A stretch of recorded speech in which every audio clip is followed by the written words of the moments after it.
Let's learn some native expressions using the comprehensible input method.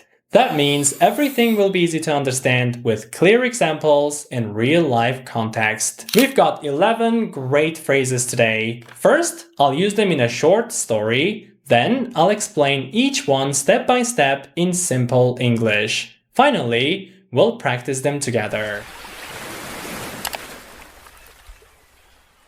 I woke up feeling a bit under the weather this morning, but I bit the bullet and got out of bed. After a quick shower, I grabbed a cup of joe and headed into the office. Everything was on track until my manager threw a curveball with an urgent report due by lunchtime. I had to drop everything and hustle to get it done. Thankfully, I got it across the finish line just in the nick of time. Now I'm ready to call it a day and hit the hay. Hopefully I'll feel better tomorrow. Alright, now let's break down the expressions I used. I'll explain each one in simple, clear English so you can really understand them. Starting with under the weather. You use this when you feel a little sick.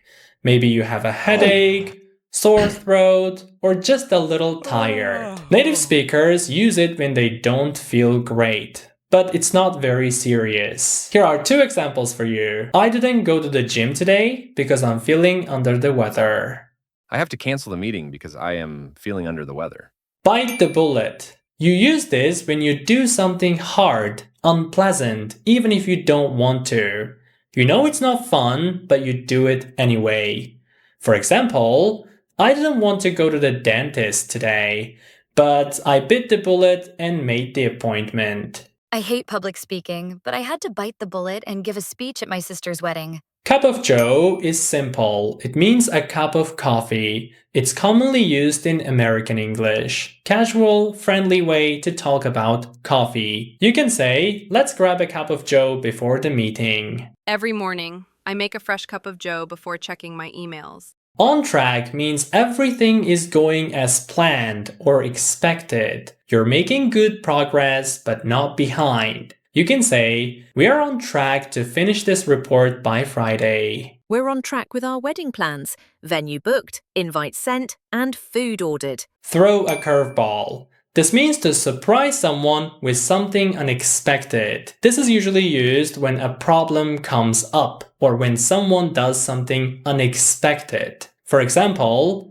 my boss threw me a curveball in the meeting and asked me a difficult question. The weather threw us a curveball. It started raining right in the middle of our picnic.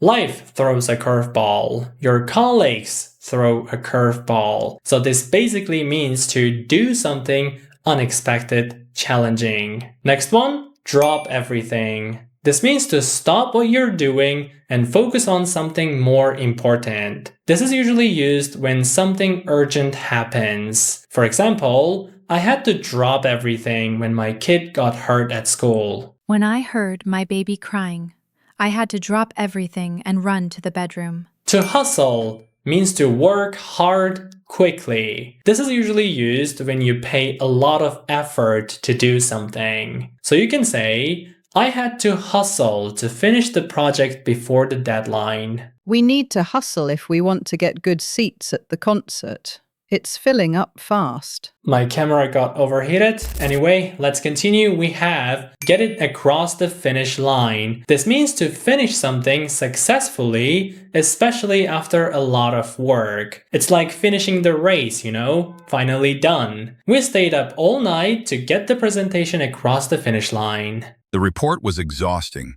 but I finally got it across the finish line last night. In the nick of time. If you do something in the nick of time, you do it just before it's too late, within seconds to spare. For example, I go to the airport in the nick of time. My flight was about to leave. I caught the bus in the nick of time. It pulled away just seconds after I got on. Call it a day. This means to finish for the day. It's like you've done enough already. Native speakers use this when they finish their work, especially after a long day. So like you're tired and you can say, let's call it a day. We've done enough cleaning for now. Let's call it a day and finish the rest tomorrow. And the last one we have is to hit the hay. This means to go to bed. This is an old, fun way to say I'm going to sleep right now. I'm really tired. I have to hit the hay. It's almost midnight. I'm going to hit the hay. I've got an early meeting tomorrow. Alright, now let's check if you really understood them. I'll tell you a second story, same expressions but different situation. Let's see if you can understand them better this time. I had big plans for the weekend, but I woke up Saturday feeling under the weather. Still, I bit the bullet and decided to go on the road trip with my friends. After grabbing a cup of joe, we hit the road. Everything was on track until the GPS threw us a curveball. A major road was closed. We had to drop everything and figure out a new route fast. Everyone hustled to find directions, and we finally got to the campsite just in the nick of time before sunset.